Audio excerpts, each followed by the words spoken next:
All right, my name is Sheng Wong. I've got 17 years experience in military and law enforcement firearms worldwide, and marksman shooter and a firearm instructor as well. I'm a New Zealand Navy champion shooter and also a New Zealand pistol champion with numerous championship titles and currently holding 4 New Zealand records. Fantastic. Can you tell us more about those records? The records are Silver's Pistol Match and Speed Steel, so one of the fastest shooter in New Zealand. Alright, so I brought along AR-15 rifle or variant and also a Glock pistol as well. So I'll be showing you guys how to clean using the breakthrough products. So always remember everybody, when you work with firearms, rule number 1 is treat every firearm as if it's loaded. Rule number 2 is make sure you know your safe direction or identify a safe direction. Rule number 3, make sure finger is outside the trigger guard until you're ready to shoot or have made the decision to fire. And the last rule, rule number 4, is make sure you identify your target, what's around it and behind it. And that's the 4 rules. Okay, alright, so before we start cleaning the pistol, important thing to remember when it comes to firearms or any firearms is make sure that you clear the gun. Alright, so what I mean by that is just make sure that there's no magazine fitted and also there's no round in chamber. So I'm going to go ahead and do that. So in other words, safety precaution, make sure the weapon is clear. So check no magazine, do physical visual, confirm it's clear. Now I can strip the pistol away, apart. So a reminder that if you have any accessories fitted, remove them and place it aside. With this particular pistol, the Glock, I have to fire the action to disassemble. So safe direction and then disassemble the pistol. Break into its normal components. It's what I call field stripping. So for the Glock, you have the following 4 parts. So I'm going to go ahead and get all the cleaning kit necessary to clean this pistol. Take out the microfiber cloth, the oil solution, the solvent, 1 piece of the cleaning rod, patches, brush, nylon brush, this is a jag tip, and a patch holder, the handle for the cleaning rod, okay, screw it on, make sure it's tight, cleaning brush, and we're good to go. Alright, so first thing is get the bottle of solution and screw it around the slide first. Actually, there's so many ways to clean clean firearm. It doesn't really matter which order you do first, just find a technique that works best for you, so there's not really right or wrong. But for me, I like to start off with a slide. So just a couple of squirts, like so. Doesn't need that much, and that's it. And then for the barrel, alright, just overall barrel and a bit of inside here. Recoil spring, just a bit of squirt there, and then the receiver, so squirt about here and there, and that's it. Alright, so tell me, I see that there's quite a bit of mist going on there. I know with a lot of the traditional, if I can call them traditional gun cleaners, there's usually quite a pungent smell. Correct, yes. If you can tell us more about Breakthrough's odor? Yes, it is virtually odorless unless you come up quite close and smell it, but if you do measure, it has a bit of scent, but it's quite pleasant. But if you're a bit of distance away, it's virtually odorless. You can't really smell it. Fantastic. Yeah. This chemical, I've used it before, and I'm just surprised at how quick it breaks down the carbon. Actually, correction, loosens the carbon. There we go. Yeah. Alright, so normally the instruction says wait for about a minute, but that's minimum. So I've squirted these parts in order that I feel comfortable with. So I'm going to leave the barrel and the slide to soak a bit longer, and so that means I'll start off cleaning the receiver. So I already squirt the receiver part, just going to get a brush, one of these brush, and then you just scrub it like so. Alright, so the trigger mechanism, alright, down the magazine well. This is the locking block. And just scrub up. And inside here is the trigger mechanism. So use a smaller portion of the brush. Try to get any excess you can see and just scrub out the best you can. Trigger bar.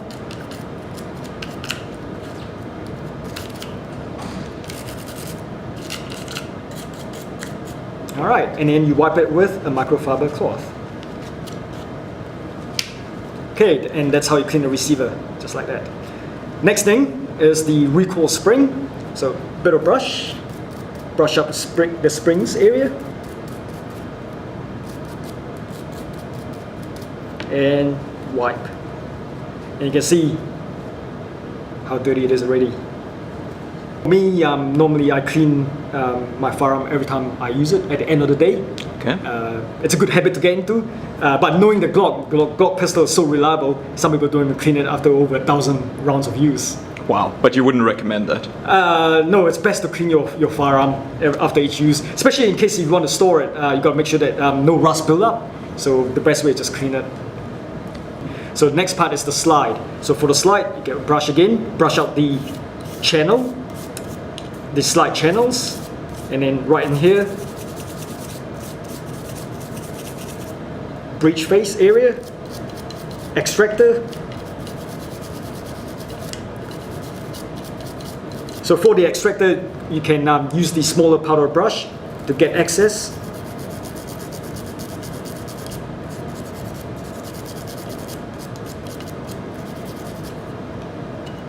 And just do your best to scrub out as much gunk as you can see. And then once again, wipe it with a microfiber cloth. So you don't really need to put a lot of solution. You don't have to squirt so much that it's like dripping wet. That's probably why it's designed so that it just squirts mist instead. So it covers a lot of area and yet it's not drenching. And the results are instant, and you can see how much stuff has already been removed from the pistol and onto the microfiber cloth. Let's do a little firing pin test. So if you hear sound, it just means that the firing pin is floating, so that's good. Means that there's no grit or anything that actually can disturb the firing pin channel. Because if you do not hear any noise, that means that it's not recommended to shoot a pistol. It means it's too dirty. It may go full automatic. So that's one of the tests for the Glock pistol, is to make sure that you can hear it. And you can, so it's clean.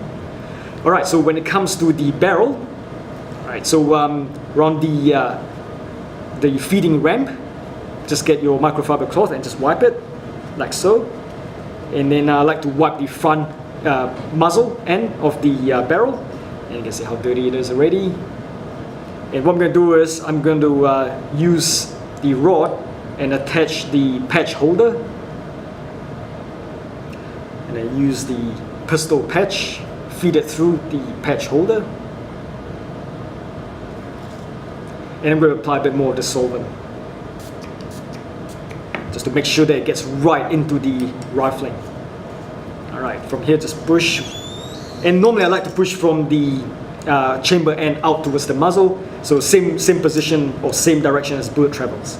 Remove it, and I'll feed another one through. You see, normally the first one is very dirty, so squirt again, and push it through. So what it does now, it gives a good amount of solvent inside the rifling. Then I'm going to change the tip, and I'm going to change it into the nylon brush.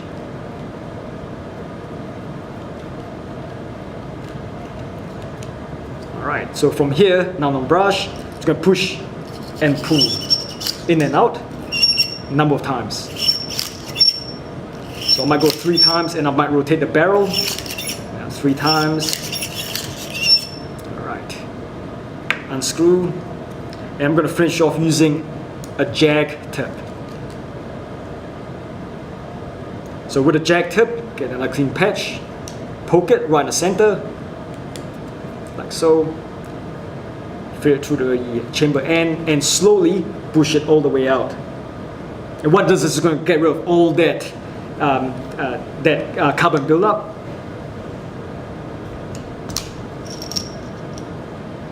And then just repeat until patch comes out clean. So have you ever worked with different brushes?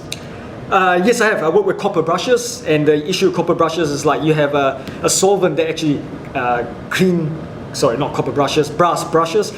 You have copper solvent, which destroys copper. Brass is quite similar, so it kind of destroys the brush as well. So nylon brush is a better brush to use. Means your brushes last longer. And this is not ordinary brush. This nylon brush is actually very, very durable and very, very stiff. So it gives the same strength as a brass type brush. Perfect. All right, so push it through again, and patches out clean. So that's good. So that means the barrel is now clean.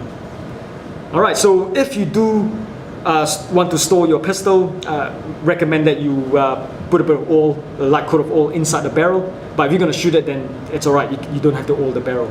But if you do oil the barrel, if you're gonna shoot the next day, the next time you shoot, just gotta make sure that you remove that coating of oil from the inside the barrel. Okay, so that's pretty much the cleaning part done. So the next step is oiling. All right, so we're gonna use this Battle Bond high purity oil. For this particular pistol, the Glock doesn't take a lot of oil, so you just need a little bit only. So the first part of the oil is to put 1 drop on the slide, like so, 1 drop, and then with your finger, just smear just a little bit. Then the next thing is 1 drop on the barrel, and put light coat of barrel overall oil throughout the whole barrel, and then you can put 1 drop right on this part here, and then put the barrel in. Recoil spring assembly, insert, and also where the barrel is, the locking lugs, you put 1 drop of oil there.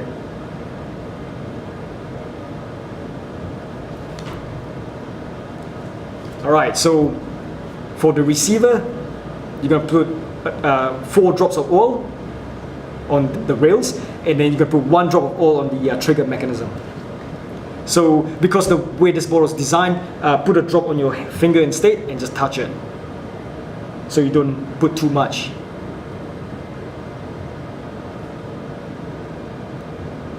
When it comes to trigger mechanism, you gotta carefully drop 1 right inside the connector area.